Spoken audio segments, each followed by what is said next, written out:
Every fin's tipped in white. Has a blue eyeshadow.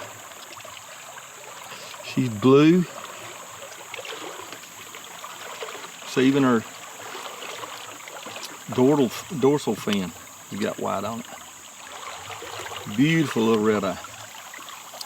This is what you commonly see here.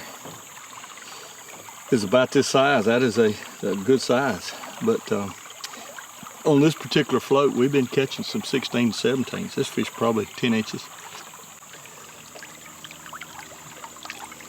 Ready? Yeah, should be.